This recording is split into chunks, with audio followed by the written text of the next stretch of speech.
植木チャンネル、偏見が強い中で、セクマイも、精神障害もオープンにして、今地さんは働かれているっていうことで、すごいじゃんって言い方してた変かもしれないけど、でも、それって難しいんちゃうんって思ったんですけど、マッチさんはどういうふうに働いているか教えていただけますか？ありがとうございます。本当に、やっぱり難しいは難しいなって思うんですよ。多分、多くのその精神障害者の人がまず乗り越えないといけないのは、自分自身の障害の需要だと思うんですね。以前できていたことが今はできなくなったっていうことを、自覚して納得するっていうのがまず難しいなと思います。例えば成人障害ってこう身体的な疲労感っていうのも症状の結構割合を占めているんですけれども、どうしてもこう教科書的にはこの気分の落ち込みみたいな精神症状にフォーカスされやすいんで、疲れることを見越してスケジュールを立てるっていうことをどうしても忘れがちになってしまったり、無理して頑張ってしまって疲れて、もう一日中起きが上がれないとかいうこともまだあるんですよね。自分はありますね。なんか植木さんも多分、あるあるじゃないかなと思うんです。そういう、こう、自分がこう、以前できていたことができないなりに、じゃあどうしようかっていうふうに思えるようになるまでは、多分、みんなすごい、こう、試行錯誤するポイントかなっていうふうに思います。で、もう一つは、良し悪しはあると思うんですけども、私は障害を開示して働くっていうことが必要でした。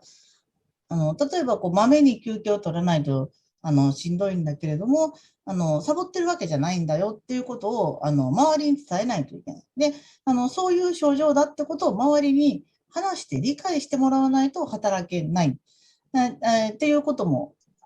私自身はありました。でも、精神障害ってやっぱりこう偏見もね、未だに強いので、開示するかどうかっていうのはすごい人によるっていうのも、理解してます。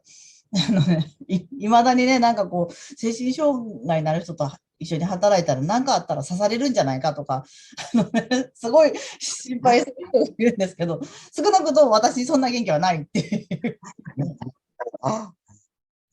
やっぱりでも、そういう偏見がある中で、排除する、カミングアウトするっていうのは、すごく難しい。でも、開示することによって、こう、配慮が得られるっていうことも、企業によるとは思うんですけど、少なくとも今、小さな、えー、働いている会社では、合理的配慮があって、働けてるっていうことなんですよね。そうですね。本当にやっぱり会社によって違うっていうのは、転職を経験して思ったことなので、合理的配慮というものがちゃんと達成できる、会社をこう、探して、で、そこで自分のできることを一生懸命やるっていうのは、あの、障害があったり、セクシャルマイノリティであったり、それが複合していたりっていう時に、必要な、自分がこう考えておいていいポイントなんじゃないかなと思います。例えば、こう、使いやすかったら、休憩を取るのも、配慮だし、全然周知されてるみたいな感じなんですかね。そうですね。今はちょっとコロナ禍で閉鎖されてるんですけども、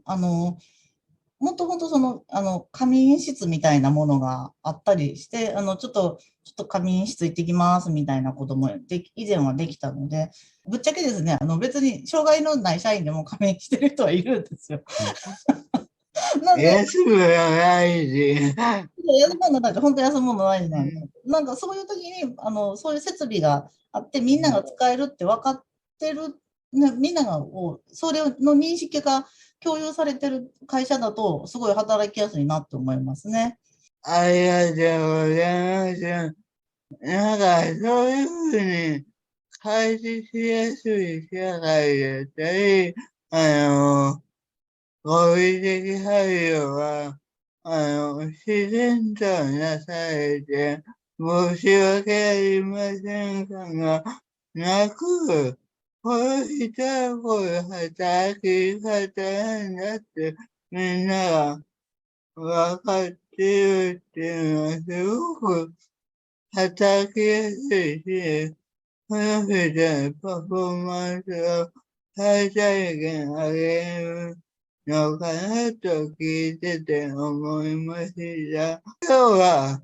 精神障害、面白いテクマイ第一弾として、絶対的な話をしたんですが、次回は精神障害の中でも特に偏見が強いアルコール依存症についてあるあるをしていきたいと思います。それではまた、バイバイ。はーい。